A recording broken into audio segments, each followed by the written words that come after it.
Assalamualaikum and hi everyone. My name is Hadira binti Muhammad Zakri.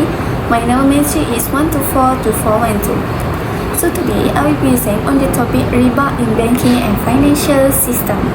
The term RIBA refers to an additional amount imposed on a loan in the form of interest. This increase is not tied to any business activity or asset, but merely because the borrower must repay the debt. In Islam, riba is strictly prohibited because it leads to injustice, exploitation, and also financial oppression, especially towards borrowers who are already needed.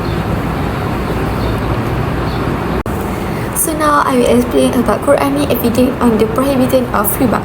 Allah SWT clearly states in Surah Al-Baqarah, verse 275, Allah has permitted trade and prohibited riba. This verse distinguishes between lawful profit to trade and unlawful gain to interest. Islam encourages fair and transparent transaction and rejects any system where profit is made from a borrower burden. Additionally, the Prophet Muhammad SAW said, Allah cursed the one who consumes riba, the one who pays it, the one who records it, and the two witnesses to it. This hadith indicated that all parties involved in riba are accountable because its harmful impact extends throughout the financial system and society.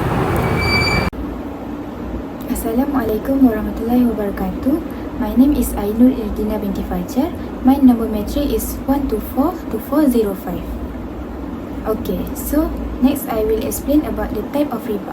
Riba has two types, which is riba al-fad and riba al-nasiyah. Okay, first, riba al-fad. Definition of riba al-fad is occurs when exchanging ribawi item of the same type but with unequal quantity.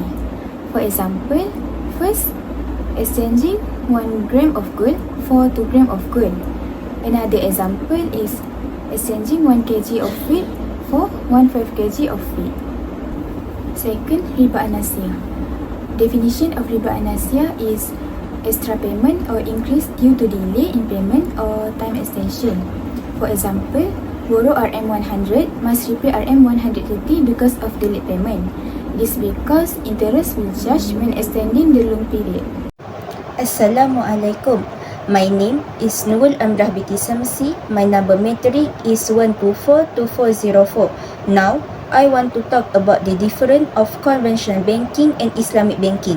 Firstly, conventional banking is based on interest on loan and deposit. This interest charged, for example, loan or paid such as saving. It does not comply with Sharia, but in Islamic banking, it based on profit loss sharing, sell and purchase as known as murabahah and rental ijarah. This financial operation must be no riba and it is compliant with Sharia.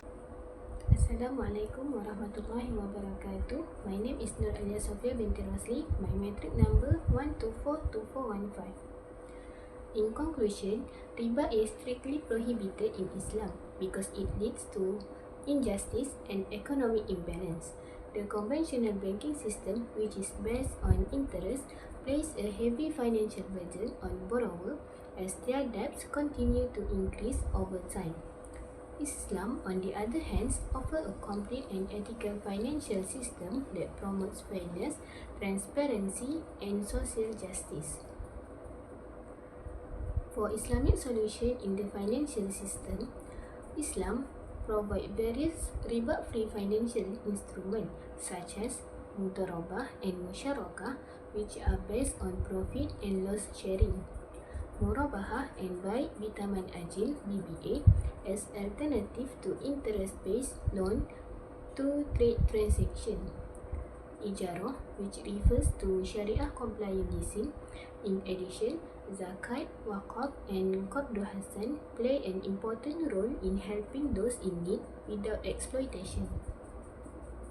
All Islamic financial products are supervised by the Sharia Advisory Council to ensure full compliance with Islamic law. In conclusion, Islamic finance promotes riba-free, just and ethical financial system. It emphasizes fairness, shared responsibility, and social welfare. By choosing Islamic banking, we support economic stability and sustainable growth. Therefore, Islamic finance is not only religious obligation but also practical solution for fairer global financial system.